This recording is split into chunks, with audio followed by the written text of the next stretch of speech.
Scaffolding can be overloaded by placing too much weight on the structure. Overloading is a common cause of scaffold collapse. In general, a scaffold must be able to support its own weight plus 4 times the maximum intended load.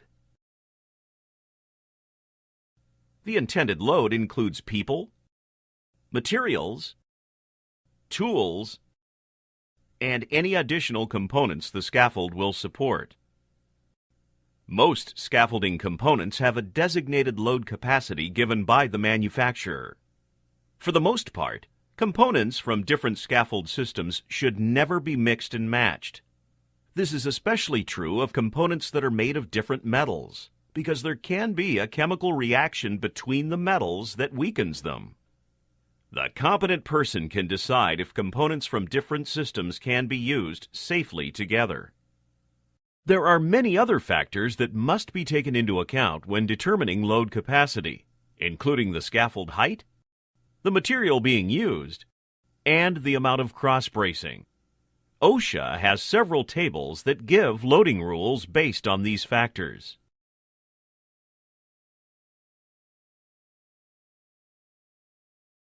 Fires are one of the most hazardous emergencies you may face at work. Knowing what a fire is can help you prevent them from occurring and fight them when they do break out. The fire triangle is a model that shows the elements that must be present for fire to exist. The elements are heat, fuel, and oxygen. A fire needs all 3 to burn. Take away any of these 3 factors, heat, fuel, or oxygen, and the fire cannot continue.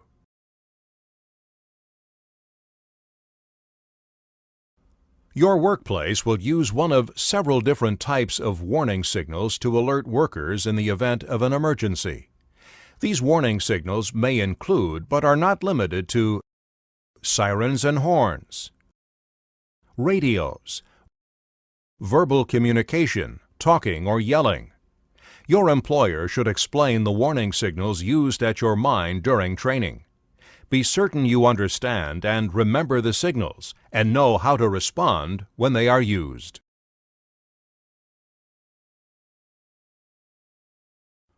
Understanding the visual limitations of haul trucks, dozers, and loaders can save your life. These visual limitations, known as blind spots, are areas where the operator's view is blocked by the equipment itself. Haul trucks in particular have very large, dangerous blind spots. As a general rule, the larger the truck, the larger the blind spot. Blind spots are typically measured in terms of the 6-foot visibility and grade visibility points. The 6-foot visibility point is the horizontal distance from the driver's position in the cab to the last point at which a 6-foot tall person will be blocked from view by the vehicle. In other words, drivers cannot see pedestrians within the 6-foot visibility point. Grade visibility is the horizontal distance from the driver's position in the cab to the point at which the driver can see the ground.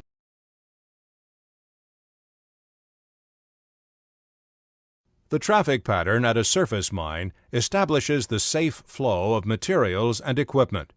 Be aware that two-way traffic may not follow the familiar right-hand method common on public U.S. roads. Traffic patterns may vary according to the mine and may change as mining operations change. Following are some safety reasons why non-standard traffic patterns may be appropriate for mining operations. Driving on the left may reduce problems associated with the blind spot to the right of the vehicle.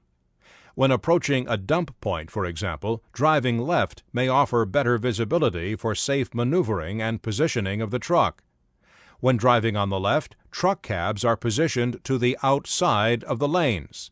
This way, if two trucks traveling in opposite directions collide, the contact is less likely to occur on the driver's sides of the vehicles.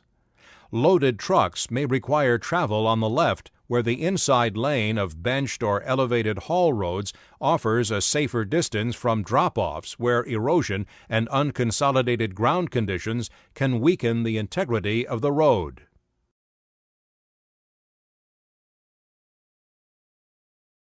Surface mining operations generally include the following: drilling and blasting, extraction, hauling, stockpiling, and processing.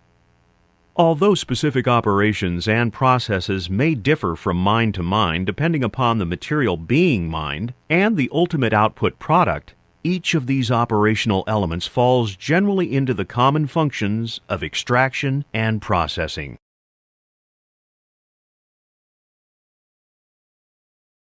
Front-end loaders, or simply loaders, are large, typically tire-mounted vehicles with a deep, wide bucket mounted at the front. Loaders are used to load mined material into haul trucks and feeders, push or dump overburden, and manage stockpile or refuse areas. In sand and gravel operations, loaders may also be used for excavation.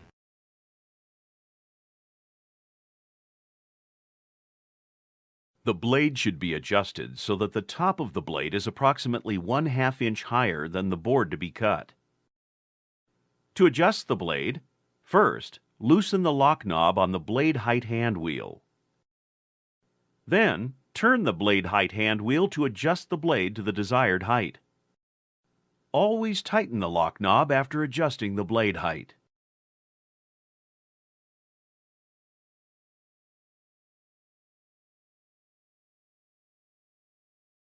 To make a rip cut, follow these steps. 1. Set the blade height about 1/2 inch higher than the board to be cut.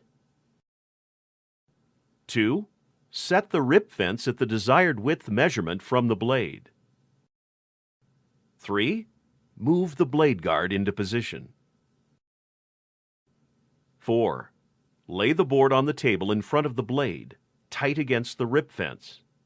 Never let the board touch the blade until the saw comes up to full speed. 5.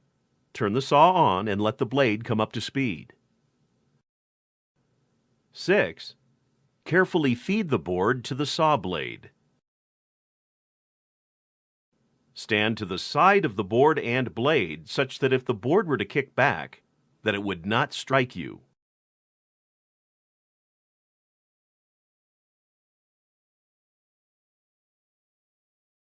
An excavation is any man-made cavity created in the ground by removing earth. A trench is a kind of excavation. It is a narrow channel that is deeper than it is wide. The term trench is typically applied to channels that are less than 15 feet wide at their base. Excavating is one of the most dangerous operations in construction work. There are an average of 70 deaths each year in the U.S. due to excavation accidents, and thousands more injuries. Most of these accidents could be prevented by following simple safety procedures. Even if you are not in charge of overseeing an excavation, you should be familiar with the general hazards of this work. Knowing how to spot potential problems will help keep you and your coworkers safe.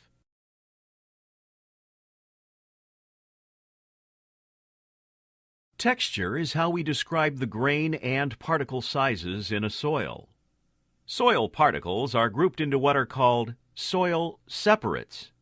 The 3 soil separates are sand, silt, and clay. Sand is a loose, gritty substance and is the largest of the 3 particle sizes. Silt particles are much smaller than sand and form a smooth, fine substance. Clay is made up of microscopic particles that pack tightly together to form a sticky, cohesive substance.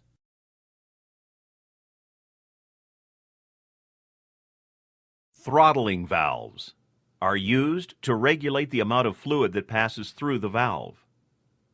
Like an on-off valve, a throttling valve can be fully open to allow maximum flow or fully closed to stop flow. But a throttling valve can also be partially open to let some of the fluid pass through. Throttling valves can be used to control downstream conditions, including the flow rate, pressure, or temperature.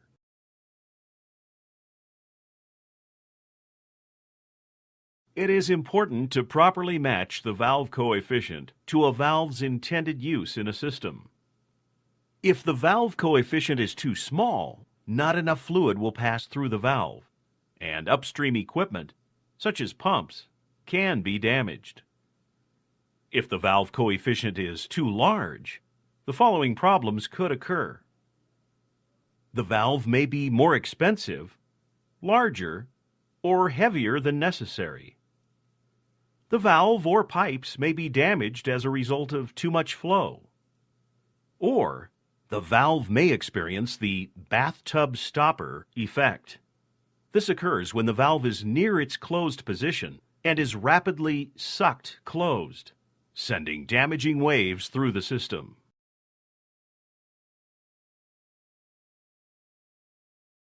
Violence instigated by people committing crimes results in approximately 85% of workplace violence fatalities. Examples include robbery, shoplifting, and trespassing. Workers who handle cash or work at locations where cash is present are at a higher risk of crime-related violence. Examples of these types of jobs include taxi drivers, cashiers, and bank employees. Some states and cities have regulations in place to help prevent violence to workers in these types of high-risk jobs. One example is a New York law that requires taxicabs to have bulletproof barriers.